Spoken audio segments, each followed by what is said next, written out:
All right, welcome everybody to another edition of Beat Your Addiction with John Giordano. I'm your co-host, Scott Jones. I want to thank everybody for joining us. And before we go on with the show, I want to remind everybody that this show is meant to be shared and meant to be talked about. So please, if you're watching this show, certainly click on and subscribe to the YouTube channel, share it with your friends, and click the bell so that you can get warnings about next time we have our shows coming on. But that's really what it's all about, John. We do this show because you want to share information that you've learned over your years of service. Right. You know, we want followers. So this way people can really learn and how to help their loved ones and how to help themselves. And, there's times when it's just going to be us talking. There's times when, but we always, we seem to be tracking down some really great guests recently. And this one is no exception. I'm kind of excited about meeting her. All right. Yeah, this is Tricia Parido, and she's joining us from all the way out in California, and we're in Florida. In case you're watching somewhere else you don't know, but that's so we're across the country, and we could do this on this show, and that's kind of the miracle of modern technology. I mean, it's taken away a lot away from us, but it's given us a lot too. East meets West. So East meets West, and she is a recovery lifestyle enthusiast. She's a speaker. She's a writer. If you want to learn more about her as we're going throughout the show, you can go to wait till the show's over, but then you can go to turningleavesrecovery.com and we'll share that with you throughout the show. But right now, let's bring her in and say hi. Tricia, how are you today? I am spectacular. Thank you so much for asking. That's great. We want to thank you for joining us. I know for us, it's lunchtime. For you, it's pretty early in the morning, I'm sure. I've had my coffee. We're good. All right. And I know there's so much, I was reading your bio and looking at some of your story and there's so many things that you're involved in, but I think for this show, let's just, I think the best way to do it is just to dive knee deep in and see what's going on. So I'm going to step aside, turn the show over to you and John and let you guys talk. But again, this is Tricia Parido. I got it right? Parido? You did. Thank you, Scott. Well, with a name like Jones, I don't think about other people's names that much. But anyway, I'll turn it over to you and John. Take it away, guys. All right. Patricia, why don't you tell us a little bit about yourself so the audience can know, where you're coming from and why you got involved? Well, I got involved, through my own recovery journey, and it's really long, and we don't have time to talk about that today. Anybody can ask me. I'm an open book. I'm happy to share my story and how it looked and how it unfolded. But, why I'm so passionate and why I refer to myself as a recovery lifestyle enthusiast is because in my journey, I really started noticing and uncovering what I guess as practitioners would call gaps in service and things that just weren't there. Like I came out of treatment and it was like, well, now what's next? Like, who's going to teach me how to open the refrigerator door and not reach for a beer? Who's going to, teach me how to, not be impulsive, not be reactive? How am I going to learn how to sit in and move through the post-acute withdrawal that's going to last for 2 years? Which I was lucky enough that my provider taught me about that, but I've noticed a lot of people don't talk about post-acute withdrawal and how long it actually sticks around. But anyway, so it was this gap, AA was great for social support. Therapy once a week was great, but it was the day in, day out, like going back to the exact same environment in my mid 40s and saying, I have all kinds of conditioned ways of being. How am I going to restructure this? So I went to school and studied everything, process, behavioral, and chemical addiction and nature, and just really noticed gaps in service. Like 30 days of recovery wasn't undoing 30 years of conditioned ways of being. It just wasn't going to happen. So I had to figure some things out. And so in my journey, I did. I figured it out. I figured a lot of things out. And so I decided I really wanted to be able to teach and coach people so that they would be able to find long-term recovery themselves. Oh, well, sound like we're on the same path. 30-day treatment is just scratching the surface, as we know. They come out of detox. They're still reeling and wheeling. Their brain is offline. And maybe in 3 weeks, they say this in every program, within 3 weeks, they might bond with a therapist, and the 4th week, they're gone. And then they're left out doing what? And the only problem is treatment centers don't address the underlying causes for addiction. They only address the psychological underlying causes for addiction. There's a medical reason why people are the way they are, which we're not looking at. And one of those things is, and I say this every show and I keep repeating it, hope people get it. If you have leaky gut syndrome, you will have depression and anxiety. If you have H. pylori infection, you will have depression and anxiety. If you have hypoglycemia, you will have depression and anxiety. You have closed-end injury, you're going to have depression, anxiety, and suicidal ideation and behavioral problems.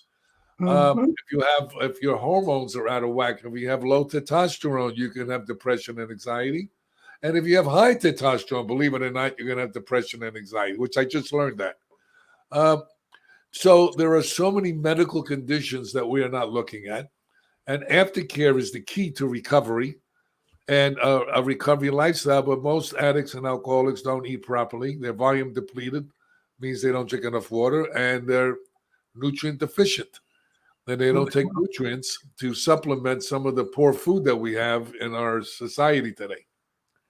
So what are some of the gaps that you see? Well, I really want to touch on what you're saying here, because I think it's important, because this is something I can say I absolutely witnessed in my own life. Hormonally, I was not right. And then I was prescribed Xanax by a medical practitioner who knew I was a daily drinker. And they prescribed it over the course of 5 years. And so synergistically, I developed this physiological addiction that I had never experienced in my life of drinking, right? Like my relationship with alcohol looked different depending upon which decade you were talking about. And so I was like, this is what made me so curious. I'm like, what happened? Even my husband asked me, he's like, why now? What happened? My best friend's like, oh my God, I got to come see you. And remember, I'm in my mid 40s at this time. And, I had a hysterectomy at 29. And so hormonally, I wasn't right. And I developed generalized anxiety disorder and was just given a pill blindly. And it doesn't work out. It just doesn't work out. We've got to learn better ways to treat ourselves. And nutrition, nutrition is the way, right? Like we've got to feed ourselves properly. Right. Well, the Xanax they gave you, which is the benzodiazepine, is the same receptor site as alcohol. Mm-hmm. Most people don't know that. So what they did is they give you alcohol in a pill. It's just like stupid. Exactly. And that was the first thing when I came out of treatment, when I decided I'm going to go to school because I have to learn what happened to me, and nobody had answers. So I went to school, and that was the first class I took so that I could learn why that developed, like what happened, And so I think it's important what you're talking about, this medical piece and how we actually treat our bodies. Because if we were told, the car you get at 16 is the only car you're ever going to get in your whole life. And if you wreck it, trash it, don't take care of it, you're never getting another one. Like we'd take care of it. We wouldn't put latex paint in the gas can, but we put all kinds of garbage in our bodies and in our systems. And we don't learn effective self-soothing tactics and all of the things, right? The hand to mouth. So many people go from alcohol to sugar addiction, right? Like they cross into that. That's why they have hypoglycemia. Yes. A lot of them. Well, you go to these treatment facilities, and the first one I worked at, and God bless them, they were great. It was an amazing program, and I really loved what they were doing with the population they were serving. But you go into the mess hall and there's this bucket of red Kool-Aid. And I'm like, why are we giving this to them? Like, this is not okay. Like, we're just giving them sugar. Well, it's not only sugar. The red Kool-Aid also, they found out wasn't any good because it also caused attention deficit disorder. This is what they said. I don't know how true that is. But, red dye was, I think they eliminated red out of their... they stopped using that dye that they used to use. Yeah, right. But there was for a period of time, they used coloring that actually was not healthy. It was unhealthy. Right, yeah. Right. So, it's like what you're saying. We're on the same page because, see, anybody like yourself and myself that are looking for Western medicine fixes it after it's broken. Eastern medicine fixes it before it's broken. So, I mean, there's two different ways of looking at life. Who wants to fix something after it's broken? You know, Right.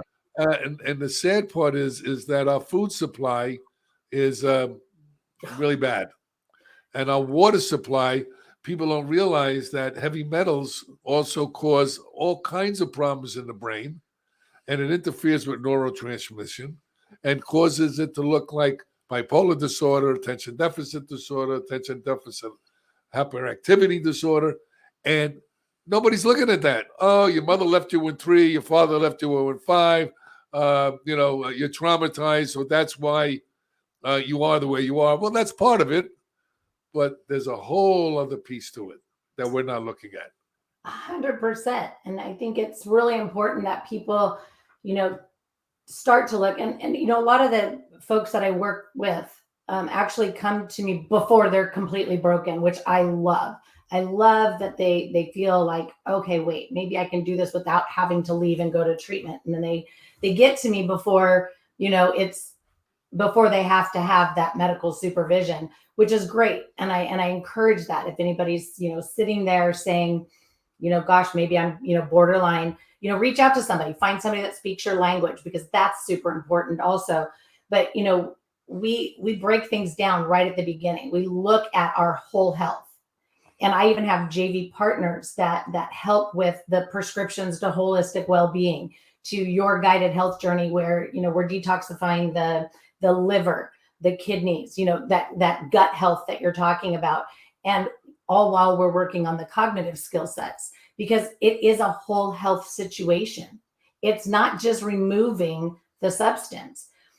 We have to take a look at, why am I relying on something outside of me to bring me peace, joy, comfort, relief, value, validity, 100%. worthiness? There's so many layers and textures that you can't possibly touch it in a brief intervention, which is really what, insurance is allowing space for, is just that brief intervention, that detoxification, stabilization. And then now what? You've got to examine your whole life. Well, the insurance companies run the treatment centers and the pharmaceutical companies, and they tell you how long you could stay and what kind of therapy you can give. And unfortunately, things that really work, they don't pay for, so nobody does it. See, you were talking about post-acute withdrawal syndrome, okay, which they call PAWS. Now, if you ask an addiction doctor or a counselor or anybody, what do you do for that? They just tell you time, because they don't know. Well, let me give you a little insight into what helps with that. Hyperbaric medicine. All right, it's oxygen under pressure that they used to use for the bends, so they still do, by the way. Now they use it for wound healing and then traumatic brain injuries. No one's going to argue that drugs don't damage the brain. So if your brain is damaged, if you use oxygen under pressure, all right, believe it or not, post-acute withdrawal leaves within a couple of months. Wow. I know that may sound a little strange, but it's the truth, because in my treatment center that I had a 62-bed inpatient facility, or residential facility that was JACO accredited, the whole 9 yards. We used hyperbaric medicine, and it was amazing. And then we also, you did micronutrient tests and hair analysis to see what heavy metals are on board. There's so many things that we can do to help people when they come in, because they have multiple things going on with them, not just a psychological approach. So the problem is we talk about aftercare, but if we don't address those issues, everything is worthless. Right. Because what they do is they cause us to respond to life in a certain way.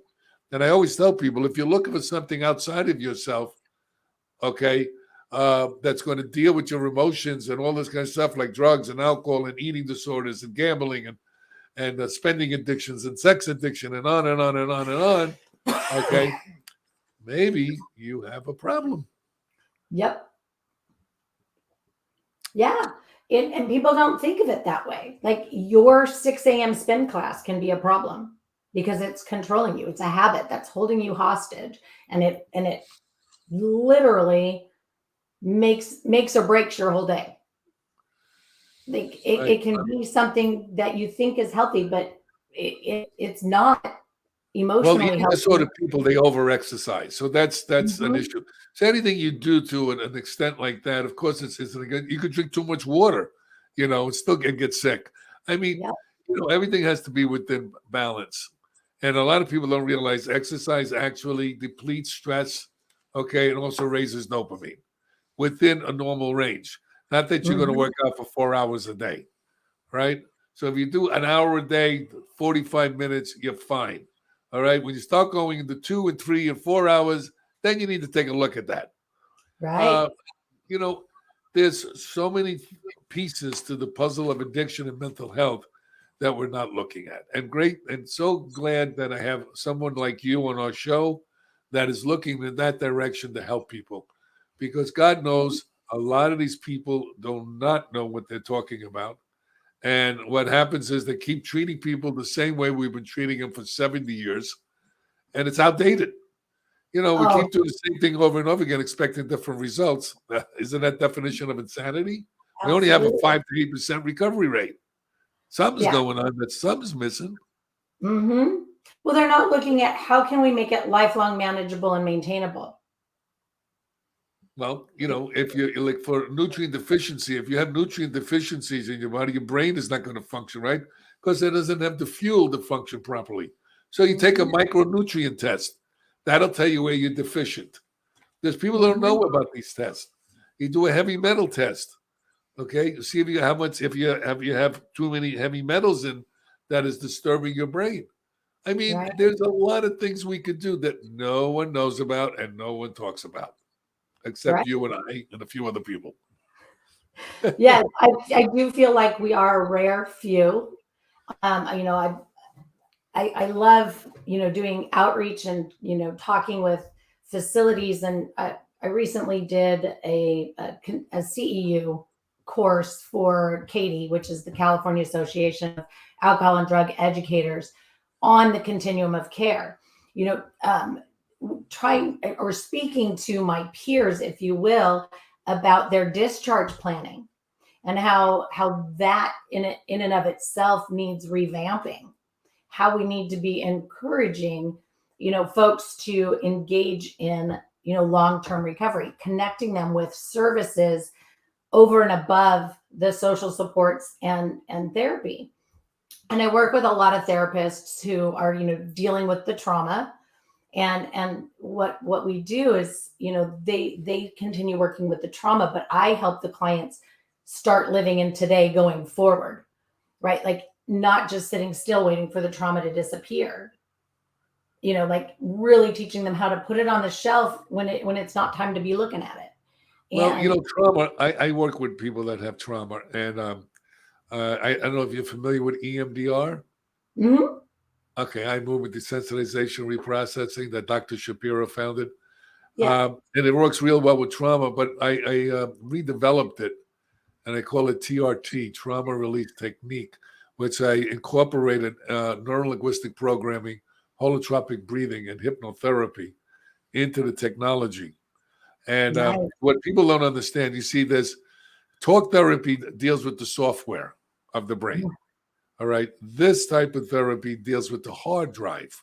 And what people don't realize, you may figure out in the software that, we should put it here, we should do this, and we shouldn't respond to it. But the problem is it's still on the hard drive and then it resurfaces.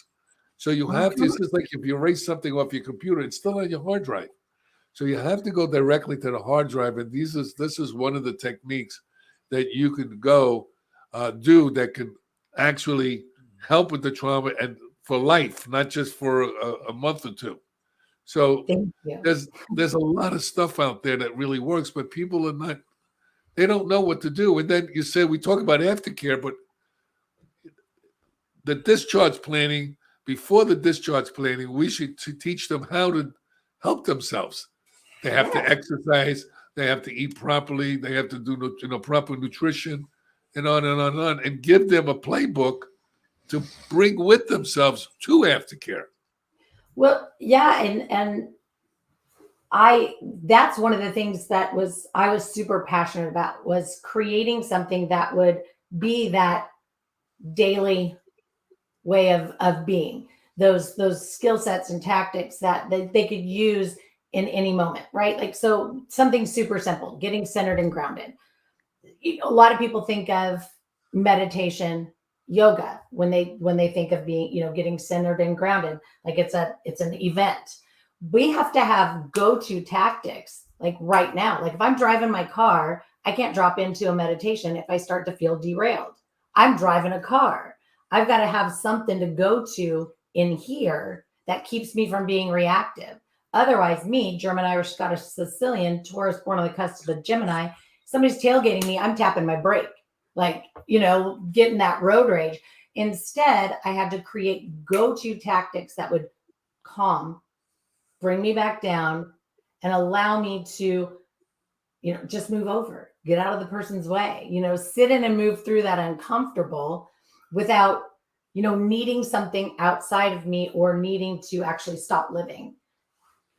And I think it's really important that we have tactics that we can go to in any moment to help us do that. So the person that's driving past their favorite liquor store can actually go, yep, I used to stop there, but I don't anymore, and can keep going. But we've got to learn how to do that. And we've got to learn what is going to work for each individual person. Well, that's called, in NLP, they call it positive anchoring. So what you're doing is you're taking one thought and have another thought that's the opposite from the thought that you had that was negative. Mm-hmm. So you have a go-to thing. A lot of good things while you're driving is, you put on some music, certain music, okay, can calm you. All right. Other ones that you hear a song, you could start crying, you could start laughing because, sound and music brings back memories. Right. And the frequency of sound also calms the brain, certain frequencies. So there's a lot of different techniques that people can use. A lot of people don't know what to do. We talk about, you need to do this, but what do they need to do? How do they need? Because everybody's different. So a technique doesn't work for one, works for another. Absolutely. And I think that's key. We talk about effective self-soothing. And so, people, look at what everybody else is doing, I'm going to try this, I'm going to do that, instead of looking at what is going to work for me. And I guarantee you, it's not sitting on the couch eating bucket of Ben and Jerry's. That's not effective self-soothing. But you have to look at, what is my body telling me right now? You have to learn how to listen, because your body tells you exactly what it needs. It will tell you 100% of the time if you can listen. Let me kick in just for a minute, guys, because you touched on a point that I think the two of you can address very easily. There seems to be this fallback position of all addicts are the same and are treated the same. All alcoholics are the same and are treated the same. Like it happens, we see it in treatment centers where they have one set of programs and everybody has to fit into those.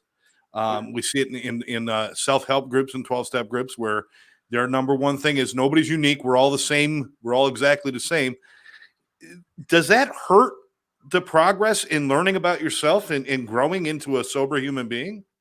Absolutely. I mean, and I'm sure that John has lots to say about this, but I'll say, even in my program, when somebody calls me and I do that, discover your right fit consultation piece, and I'm doing a mental health or addiction severity assessment, I will give somebody an honest answer whether or not, I feel like I'm the right fit for them. If everybody speaks a different language. So if I don't speak your language, I'm not going to try to sell you on my program. I'm not going to, do a hard sales thing. Like if we're not clicking and vibing, or if I feel like your level of severity is too high, or I feel like you're going to respond, say, to John's program more than mine, I am going to, as an ethical practitioner, I am going to refer you or try to connect you with that person that will speak your language, because there's no reason to engage in a program that doesn't speak to you, mind, body, spirit. And so, I think that, when family members reach out to me, and they want me to work with their, whatever, son, daughter, cousin, aunt, whatever, absolutely, I'm like super flattered. But unless I can form a bond or a relationship with that person one-on-one, I'm not going to take your money and enroll them.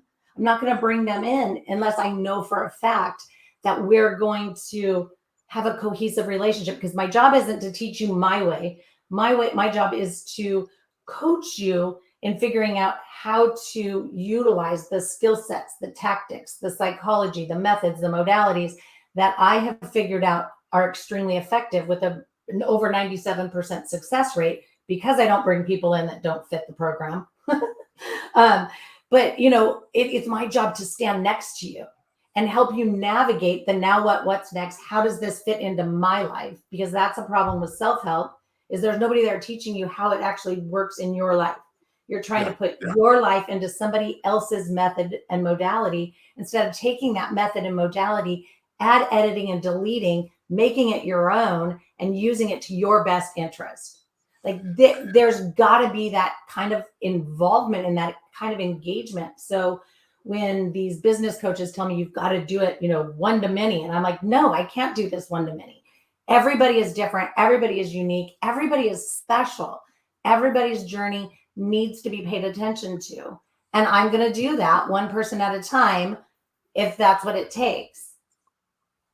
Well, that's Good. No, I was just going to say, John, I know you got something to say about this. Yeah, well, it's about rapport is what you're talking about. Information is great, but if you're not in rapport with somebody, they're maybe hearing it, but they're not listening. And listening is a skill. Hearing is biological. So yes, you're right on the money with what you're saying. Okay. And being ethical about it, not just to take a client on because they got a few dollars. That never works out. And that's bad karma for you anyway, for those who do that kind of thing. Everyone is different. Everyone has a different path. You got to go where the client's at, not where you're at. And that's very important. All right. Because there's different cultural aspects. Some people that are poor people or people that from the streets are one kind of culture. People that up and uptown that are wealthy people have a different culture. So, everybody's different. So you got to work within that culture. Yes. John, that was something you were very successful at back when we worked together years ago, is you always had such a group of diverse people around you working with you, so that you knew, all right, this person's not going to fit with this person. I can put this person with that person, and you were always just really good at recognizing that not everybody should be treated the same. I mean, you can't do that and have success. No, even the rooms, when we used to put people that in the room together, I wanted to make sure that we had people that were kind of like-minded. Yes. Otherwise, they cause a lot of problems with each other. Excuse me. I do the same thing with my groups. They're not mandatory. They're actually just kind of a luxury. It's, if you want to come, great. If you don't, awesome. However, I also don't invite everybody to the group.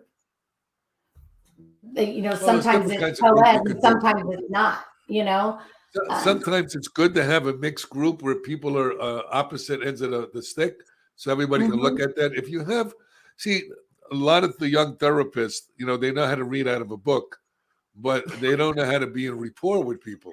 So what they're doing is regurgitating information, okay, that's just bouncing off the clients. I believe clients have to feel like you really emotionally connect with them, not intellectually, because a lot of people have low self-esteem. And, I remember years ago, the therapists used to wear suits. The men used to wear suits. And the therapists used to dress up to the nine to do therapy, because their idea was, I'm the therapist and you're the patient. Well, that didn't work out very well, because addicts already feel less than. Now you're really making it feel less than that. Oh, look at this guy. He knows more than me. I don't know anything. And look what my life. And so they did away with that, recommending that you have to wear suits. And that was many, many years ago. Yeah. So it's yesterday I worked all day, half in my loungewear and half in clothes. Seriously, I think really what the client wants to know is that they're understood and that you can relate to them, and where my stories aren't necessarily, exactly the same as others, but I can, when you've lived a life that consists of sexual assault, domestic violence, rape, eating disorders, addictions, all kinds of things. Like if you haven't walked that, people feel it. And that's not to discount therapists that maybe haven't walked a mile in most of our shoes. But it does come through, and Well, people can absolutely. pick up on that. And it makes it harder for them to connect. You don't necessarily have to be an addict to talk with addicts, but you have to have a certain amount of empathy and a certain amount of charisma, okay, in order to get through to us addicts. Because if you haven't walked a mile in our shoes, you don't know what I'm going through. You don't know what I'm doing. Right. So, and that's one of the troubles that a lot of therapists have that are not recovering. Okay, they have to overcome that, and they can if they're skilled enough to do that. But unfortunately, not everybody's skilled at it, and a lot of things you learn in school are outdated before you even get out of school. Oh yeah, for sure. And then the changes with insurance, of course, running the show. Now we're saying, like here it's the CAT-C or the CADAC. When we get our drug and alcohol certification as counselors, a lot of facilities aren't able to even utilize those practitioners because they have to have licensed clinical practitioners. And so a lot of us that want to be of service, maybe can't afford to go and get a master's degree, and things like that. And so it really makes it difficult, I think. That's true. That's 100% true. You see, one of the biggest things that I talk about is the biggest mistake that the insurance companies made was to not allow people that had like a certified addiction professional, not a licensed professional, to do individuals. They can do group, but then somebody has to sign off for them. And what's going on is the mental health people took over, and they've been trying to take over the substance abuse industry forever. And they don't know anything not too much about substance abuse. But then again, conversely, people that are in the certification group doesn't know too much about mental health. But that changed over the years. You have to learn about mental health and substance abuse because they go hand in hand. Right. So the problem is that they cut out a lot of real good people that really can help people by not allowing them to do certain things in a treatment center, which I think was very foolish. Well, it's part of what motivated me to go into the coaching modality, right? One, it matches my personality. I'm sure y'all can see I'm not real sedentary. I'm not real low key. I'm pretty energetic. I'm like, let's get down to business. Let's make all this right, happen. my kind of girl. Right. So when I'm looking at the coaching industry, so I took those practices, I converted them to coaching models, whatever. But, I get to not be bound by, state line. I get to work internationally. I get to work with people all across the US. I get to teach people and train people and get them certified as recovery coaches. And that to me is super amazing because now we can actually go out and we can create our own space. And it's growing and it's growing and it's growing. There's a lot of recovery coaching, coaches out there that we just need to continue speaking about the efficacy of what we do. Because, when we're comparing it to, treatment programs and coaches, we're not glorified sponsors. We do have training depending upon where you get trained. I get it. There's good schools and there's not good schools, but, you want to make sure that you're getting trained from an accredited coaching program. But, I also like to let people know when you're making those insurance elections or selections, really take a serious look at your HSAs and your FSAs, because if you read the fine print and what those things are good for, I'm going to give you. Could you explain what that is to the audience? Because they may It's not a know health savings. It's a health savings account and a flex spend account. And so the employer would contribute in as do you. and you can use it for things that aren't covered by your basic plan. And in those line items is life coaching, which recovery coaching falls under, and recovery needs not otherwise covered, which recovery coaching falls under. So you can utilize those insurance accounts because they run like a credit card for recovery coaching. And so it opens up doors for them financially when they realize, oh, I have this account that I can use for my recovery needs. And it's really awesome. A lot of people don't know about that, and a lot of insurance companies don't have that. But you see, unfortunately, this is the unfortunate part, that if you don't have money today, it's really hard to get good health care. And that's just unfortunate the way we have it in this country. And there's a lot of good stuff that are out there that the insurance companies don't pay, and that really works really well. And people can't access it. And that's the sad part. So what you're doing and what we're doing here is giving people the ability to take control of their lives in a way that is reasonable for their financial position in life. Exercising, you could walk, you don't have to be in a gym. You could swim, you can, there's a bicycle ride. Eating, you could, pick proper kind of foods to eat, not junk food, because junk food is garbage, okay? And all these little things that we can give them to do. Self-help groups are great, okay? But it's not for everybody, The different groups are different for different. It's like going to a bar. If you're not a motorcycle guy, you don't go to a regular bar. You want to go to a motorcycle, where motorcycle bar people go. And vice versa. If you don't ride a motorcycle and you're not into that, you don't go to a bar where everybody rides motorcycles. So it's just like meetings. Not every meeting is different, and every meeting's for different people. But if you're going to walk along a certain lifestyle, you got to be with people that are on the same planet as you. You can't hang out with your old buddies that are your language. Huh? You got to be speaking each other's language. That's right. You got to be like-minded. Otherwise, you're in the wrong territory.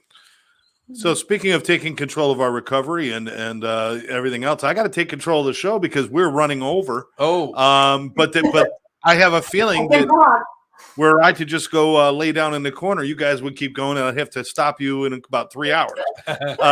Probably. So we will have to revisit this again with you, Tricia. Now, tell us really quickly about turningleavesrecovery.com.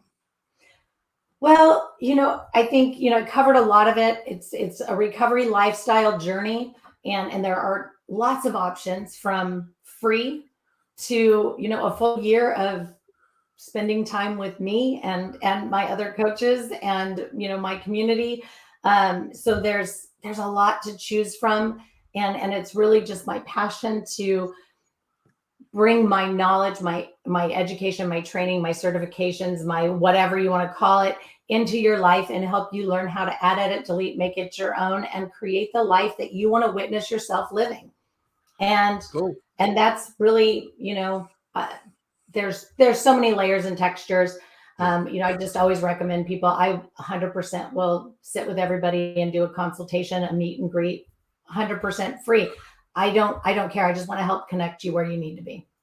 Cool. Now, all of your information is on Turning Leaves Recovery. They can reach you through there, and your numbers and your emails are all right there. So I encourage people, if you've enjoyed listening to Tricia Parido and John talk about all of these things, if you have any questions, certainly go to turningleavesrecovery.com, reach out, and Tricia, you'd love to talk to people.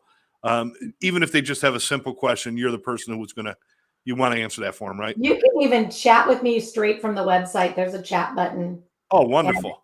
And all my clients always have my cell phone. I am literally an open book, super accessible.